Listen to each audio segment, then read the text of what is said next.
Clash Royale just released a teaser for the next evolution for June, Evolution Inferno Dragon. From what we can tell by gameplay snippets that have been released, the ability that Evo Inferno Dragon has is being able to retain its charge after building up damage on a target.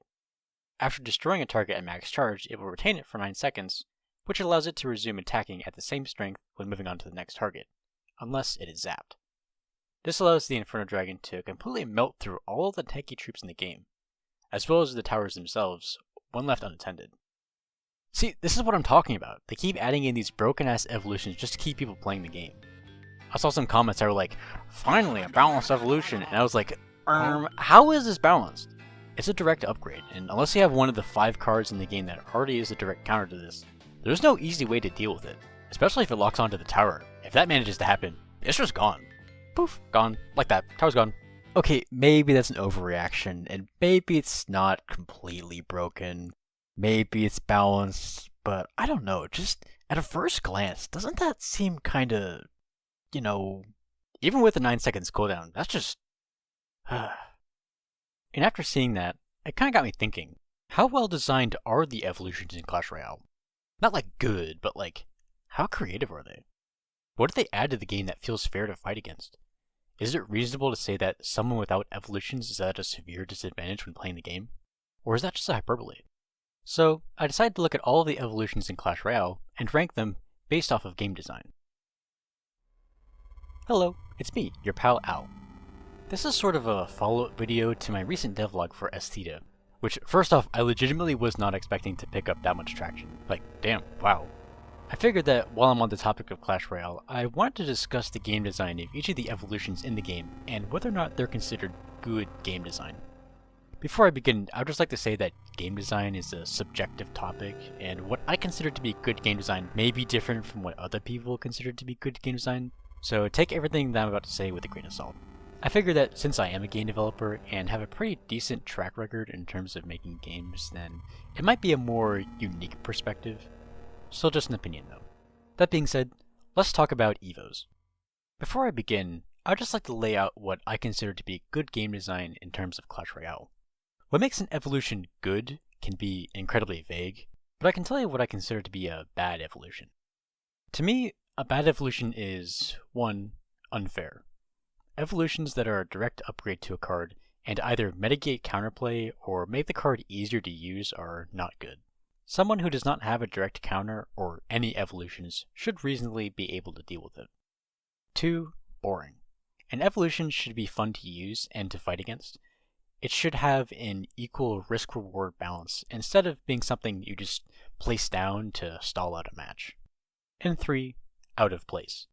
It should play into the purpose of the card and not really transform it into something completely different. It should also not be a repeat of an existing evolution, but I'll be a little lenient on that since there are a lot of cards in the game, so being entirely unique is pretty difficult. Starting off, we have Evo Barbarians. I'm going to place them at C tier. This is not a particularly interesting evolution, since the only time where the evolution is relevant is when you place them directly on top of like a tanky troop as soon as it crosses the bridge. Outside of that, there barely are any applications where it's relevant. It just makes it slightly easier to kill certain things and is overall pretty boring. Next we have Evolution Royal Giant. I'm going to place this at D tier. This evolution basically just reduces the number of cards you can use to counter it, like Skeleton Army or slow tank killers like Mini P.E.K.K.A. It doesn't do anything else outside of that. Overall very boring. If I were to redesign it, I think what I would do is to have the blast only apply to the front of where the Royal Giant is facing, and maybe have the knockback be stronger.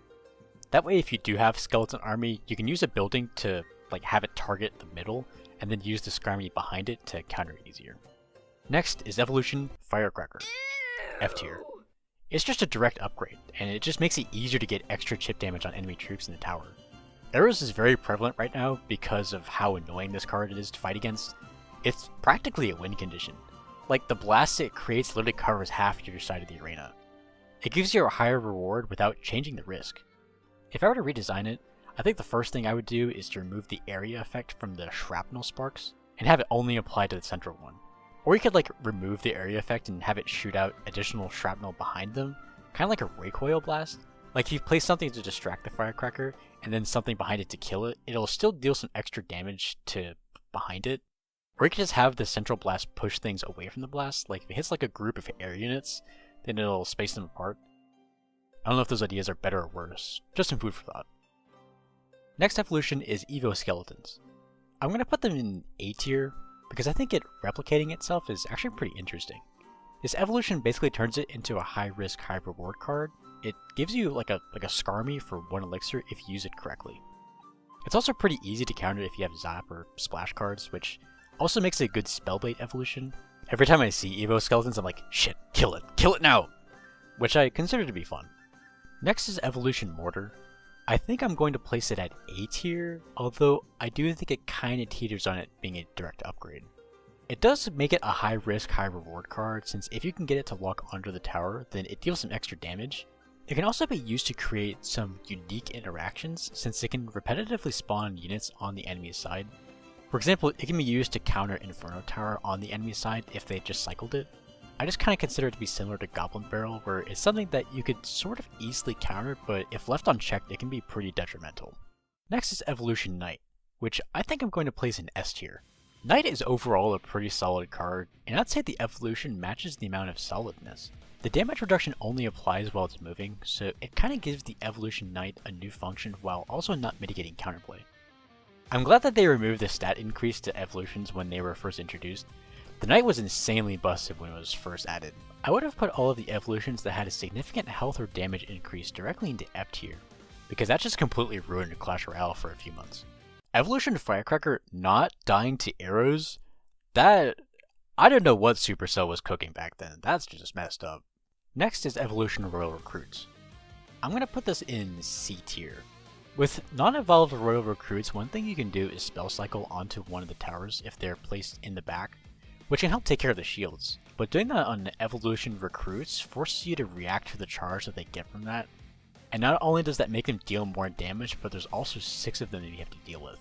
It really depends on where they're placed. If it's at the bridge, then nothing really changes, but overall, they're just not fun to deal with. Royal Recruits in general is just a really boring card. It's super defensive, and it just stalls out matches a ton. Next is Evolution Bats. I'd put them in A tier for similar reasons to Evolution Skeletons. Out of all of the healing evolutions, I think these are the only ones that actually kind of fit the card. It doesn't necessarily mitigate counterplay, you basically just have to get creative with how you counter it if they do manage to get the extra health. Like obviously if they have the extra health then you can't just zap them, but as long as you keep them away from your troops you can still counter them pretty easily with something like Wizard and start a good counter push. Just keep an eye on them since they're pretty small and they can go unnoticed easily. Next is Evolution Archers. I'm gonna put this one in S tier. Them having a sweet spot by dealing bonus damage to further targets is pretty creative and good game design. It basically rewards you for using them correctly. It doesn't mitigate counterplay, and it makes them a high risk, high reward card. Next is Evolution Ice Spirit. I'm putting this one in D tier, because it is very boring. It just gives you an extra Ice Blast, and that's it. Yep, just an extra freeze a second later. I think any evolution that's basically just the same thing but twice or 3 times is pretty lame. If I were to redesign this, I think I would remove the bonus blast and would probably have like a slowdown effect applied to whatever was frozen for a few seconds afterwards. And maybe give it like a slight damage received modifier, kind of like the Frostbite status effect in Elden Ring, where it takes slightly more damage while affected. Next is Evolution Valkyrie, which I'm going to put in B tier specifically because the tornado attack she does deals damage. If she didn't, I would put it in A tier, but the tornado just gives you like bonus damage, which I'm not a fan of. For example, if you put down Hog Rider and then Bats, and your opponent puts Evo Valkyrie, it'll just kill the Bats. Like, dude, come on. It damages units it can't even reach. Next is Evolution Bomber. I think I'm going to put this in A tier. This evolution basically turns Bomber into a splash damage magic archer, where you can get extra damage on an enemy tower if you position it correctly. I would have put it in C tier pre-double bounce nerf since it's basically just bonus damage. Next is Evolution Wall Breakers. I'm going to put them in D tier. It just gives you more value and makes it harder to counter. If your opponent plays this and you don't have a building, you're just screwed.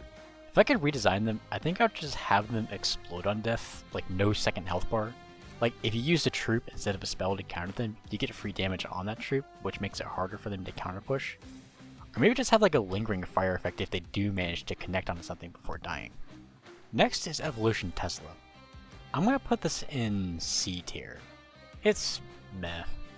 I like how they incorporated the ability into it going underground, but the shockwave thingy just feels, I don't know, like out of place. I can't put my finger on it. I appreciate them not giving it a stun on attack ability, although I bet that's what they were going to do initially. I can't really think of a fun way to improve this one. I thought maybe having the first attack it does when it pops out of the ground do like a stun, but I think that would just be a worse version of what it does now. Next is Evolution Zap. D tier, it's the same as Evo Ice Spirit, where it's just the same thing but twice. The expanding radius over time is pretty interesting. Maybe if they just slapped the Zap Ring from Evo Tesla onto this, maybe it would have been more unique. Like if you're not caught in the first zap, you take damage from that afterwards, and instead of it just being 2 attacks. Next is Evolution Battle Ram.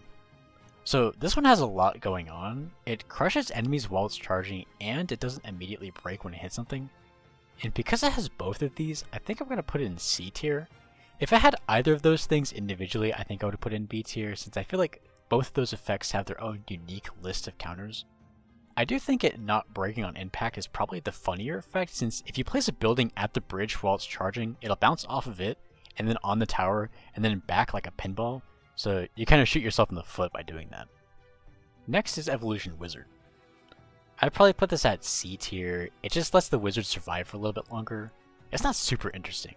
To me, the shield is something that's like a sub-task when it comes to dealing with the wizard. Like, it's not really something that I would waste a spell on unless I somehow was getting other things involved in the spell. Like if Evo Wizard, another arrowable troop, and the enemy tower were all within arrow radius, then I'd consider arrowing it. I think it would have been cooler if Evo Wizard was more like the Clash of Clans Super Wizard, where it had that like lightning attack. I think that would have been more interesting. Next is Evolution Goblin Barrel. Pre-visual effect nerf, I would have put this in A tier, but now I would put it in C tier. It's pretty obvious to tell which is the real Goblin Barrel now. Guessing which tower you think your opponent was gunning for was a lot more interesting in my opinion. The only scenario where I think I would consider it interesting now is if you somehow manage to get both enemy towers locked onto a troop in the middle, and you use Goblin Barrel so that we can get some extra sneaky damage on both towers. Negative Elixir Trade is something that I consider when it comes to Evos. I think this one is a pretty good example of getting a free positive Elixir Trade on your opponent, since there aren't that many scenarios where you can get an even trade when dealing with this evolution. Next is Evolution Goblin Giant. D tier. It just gives you more goblins. You spam it at the bridge or the pocket, and 9 times out of 10 you just get some extra damage. Not fun to deal with, and overall isn't that interesting. I don't really feel like this one really needed an evolution. Like, I don't know how to redesign this to make it interesting. Having just more goblins drops when it dies would be just kind of lame. I don't know. Next is Evolution Goblin Drill. I'm putting this one in C tier. Pre-nerf it would have gone to D tier since it just gave you some extra damage on the enemy tower. Now it's just slightly more annoying to deal with. I think what would make it cooler, that would not only keep the drill aspect but also keep the trickery goblin aspect, is if after taking enough damage it went to the opposite side of the arena, kind of like Mighty Miner, and then on the third drill it went back.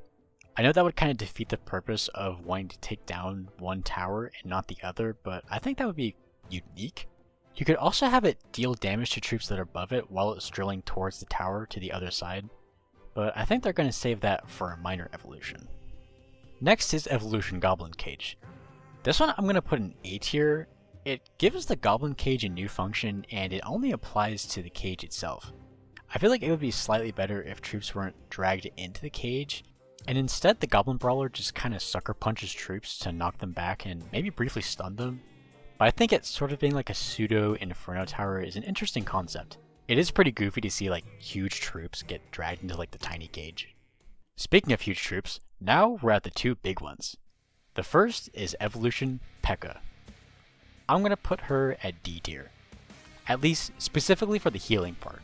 I do like the idea of the effect scaling off of how much HP the troop has. That's sort of unique. Evo P.E.K.K.A. healing though is just kind of lame. If I were to redesign this Evo, I think I would focus on what the P.E.K.K.A. does best, which is dealing a ton of damage. I think something that would be cool is to have the Evo P.E.K.K.A. remove the max HP from the troop it attacks, kind of like the effect of Destined Death from Elden Ring. Like, if it attacks a giant, it'll temporarily function as if it had, like, 20% less health, basically giving it a temporary damage received bonus. It would also, like, indirectly affect Battle Healer and Heal Spirit, where they can't heal it to full health. I think that would be a lot more interesting. And now it's time for everyone's favorite. The one, the only, Evolution Mega Knight. First off, I would just like to say how much I love the aura of Evo Mega Knight. Outside of game balance and game design, it's probably one of my favorites. I love the voice lines it has. That said, I'm probably going to put it in C tier. Not because it's boring or annoying, but because it just kind of feels like super out of place. It just sort of turns him into a win condition. It just feels really weird. It doesn't play into what you're supposed to use Mega Knight for, which is to just deal a ton of splash damage. I don't necessarily think that pushing units away from him and into his long distance jump is necessarily a bad thing, but him punching them towards enemy crown towers just feels wacky. If I could redesign him, I probably would just have his normal attacks push units away like Monk does, so that he can then jump onto them. I also think you could have like a sweet spot, kind of like what Evo Archers does, where if he specifically jumps onto an enemy from a certain distance, then he deals extra damage. I think encouraging Mega Knight to do his long distance jump attack is better than just having him nullify win conditions. Next is Evolution Electro Dragon. Oh boy. With the pre-nerf Infinite Sun, I would have put him in an F tier. Seriously, that was incredibly stupid. Right now I'm going to put him in D tier because it just gives extra free damage. There still is counterplay since you can just space out your troops, but it can shut down a huge push without any extra thought. Sparky Goblin Giant push? Gone. Golem Night Witch? Gone. Very anti-beatdown. If I could redesign it, I think it'd be pretty cool if the Chain Lightning is sort of split off into different paths. Like, after it hits the first target, it then splits off to other nearby targets, but maybe like a max of like 5 or so, and then it spreads towards other surrounding troops for each of those, so it actually kind of looks like lightning. That way you can still counter Electro Dragon's effect by just placing down one troop, and if you have two, it's just the same as normal Electro Dragon. Next up is the one that I've been waiting for, the golden child of good evolution game design in Clash Royale, Evolution Musketeer. This right here, S tier. Beautiful evolution. It adds a new mechanic, which gives her a new function, it plays into the card, and it can easily be countered. And it doesn't work against crown towers. And it's telegraphed. If you count evolutions and you know that your opponent has Evo Musketeer and you're about to put down a card you know they're going to snipe, you can place down something like skeletons in front of them. That makes them waste their evolution. High risk, high reward. Perfect. No nuts. Please, Supercell, make more like this. Next is Evolution Cannon. I'm going to put this in B tier. It feels really weird because it doesn't really feel like an evolution. It just does extra damage at specific positions when you place it down. I do like that you can use it both offensively and defensively, and it is kind of an interesting effect. But it's just, I don't know, it's weird. Actually, you know what? I'm going to move this to a brand new NA tier. I don't think this is an evolution. On paper it is, but overall, it's just like a spell, sort of. That would actually be interesting. A spell that hits like very specific positions. Kind of like if Royal Recruits and Fireball had a baby. Next is Giant Snowball. So this is an evolution where I wish the normal version and the Evo version were two separate cards. Normal Snowball has wildly different applications from Evo Snowball. Normal Snowball is used to shove enemy troops around and can lead to some really high IQ plays, and as an alternative to Log. While Evo Snowball is great for things like Expo since it can just suck up troops and cause the Expo to re-lock onto the enemy tower.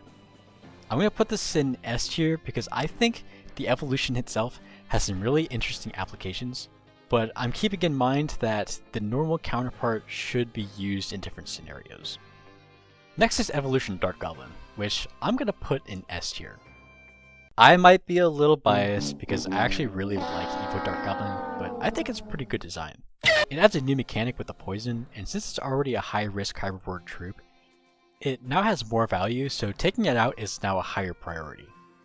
If you can have it survive, it can deal like a ton of damage to tanks and swarms, both of which Dark Goblin is already pretty good at. I feel like it might be more fair if the poison didn't kick in for the first few darts so that you can't just have the poison effect applied from just one or two shots before it gets taken out by Log. But I think it's fine how it is. Next is Evolution Lumberjack. F tier. Straight to the bottom. This evolution should not exist. There is literally no counterplay to the ghost. You can't kill it with spells, nothing. It guarantees extra damage, and you can't prevent it without spending elixir for troops to kite it or to take the damage. That period where it first came out where people were infinitely extending its lifespan with Rage Cycle was pure agony. There was absolutely nothing you could do against that. If I could redesign it, I would just remove the ghost. Gone. It sucks. I'd probably replace it with the Lumberjack dropping pools of Rage Potion on the ground as it runs, which boosts anything it touches. That would encourage using it as an offensive support card. Next is Evolution Hunter. I'm going to put it in B tier. I really like the idea of it bringing down air troops for ground units to attack. That's a neat idea. But since it basically stun locks troops infinitely, that kind of makes it hard to deal with. I think it would be better if it only casts the net whenever it retargeted, or at least if it's on a longer cooldown. It would be kind of cool if your troops could destroy the net to free what was caught in it. That would be more interesting. Next is Evolution Executioner. I'm putting him in S tier. This is actually a pretty solid evolution. It has a similar sweet spot to Evo Archers, and the knockback lets you use it on troops like Miner for our free King Tower activation. Cards that allow you to move enemy troops around like that allow the player to get creative. Plus I can push back air troops, that's pretty sick. Next evolution is everyone's favorite. Evolution Witch. F tier. Not good game design. It's lazy, boring, and frankly irritating. They just heal, that's it. It's a direct buff. Healing evolutions are like a fart joke. It was good the first time, but it gets old real quick. If I could redesign this evolution, honestly I would just replace the healing effect with something similar to Skeleton King, where if a non-skeleton troop dies, then a meter buffer fills up, and the next time she spawns skeletons, she spawns some extra ones based on how many were killed, like up to 8 in total. That would make her a higher priority target, since if you use a bunch of swarm cards, that would cause her to spawn more skeletons. Just please, anything but the healing, that's just lame. And now, the latest evolution, which isn't out yet but is fully susceptible to criticism, Evolution Inferno Dragon. D tier. It just gets better at melting everything, and there's only a small handful of cards that can reasonably counter it. At least if your opponent is one of those brain-dead Mega Knight P.E.K.K.A players, you'll have a good counter for that. I personally think it would be better if the charge went down over time. Like instead of holding the full charge for 9 seconds, it would go down to like tier 2 strength after 3 seconds, and then back down to 1. I think it would also be cool if, instead of holding the charge, the Inferno Beam shoots out a ring of fire when at full strength near the target, kinda like the Hulong Heater from Team Fortress 2. Those are all of the evolutions in Clash Royale at the moment, but I have one more entry I'd like to add to the list. Evolutions as a whole. F tier. I really like the concept of having alternative versions of cards that have unique abilities, which can make them a lot stronger when used in specific scenarios, but the way they're implemented just isn't it. First off, they're blatantly pay to win. Unless you've been saving up evolution shards for the past 3 months through the free battle pass, or you managed to get lucky through lucky drops, you are not going to experience the strength of whatever the latest evolution is unless you fork over some cash. Which, I get it, the Supercell team is starving and they need to buy some food for the cold, harsh winter, so they need to make ends meet. But like, don't tie that into the gameplay. Evolution balance is a pretty serious problem in Clash Royale, and it's not just the stats, it's the ideas. So, I think the main problem with Clash Royale's evolutions is that in most cases, they're a direct upgrade. I've mentioned risk versus reward a few times, and I think that's mostly what is missing. The way you get evolutions in Clash Royale is by playing that card a few times, so you only realistically have a set number of times you can play it unless you're specifically cycling to it. There's not really any risk towards doing that. It's just like, you're just waiting until you have your super powerful card to do that one big push that'll win you the game. A suggestion that I saw on the Clash Royale subreddit a while back was instead of having cycles for evolutions, they suggested having the evolutions activate by using a certain amount of elixir. I think that's a pretty interesting suggestion, so let's run with that for a bit. Let's say you have a separate bar above your elixir bar, which is like a dark elixir bar.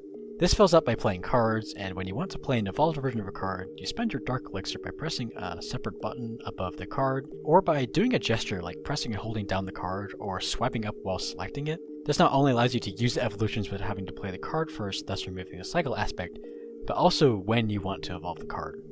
But maybe that's too complicated. That's a lot of numbers to juggle, and you don't want the UI to be too cluttered. Is there something that we can do that doesn't involve making it more complex? Well, we can have a risk-reward balance through another method, trade-offs.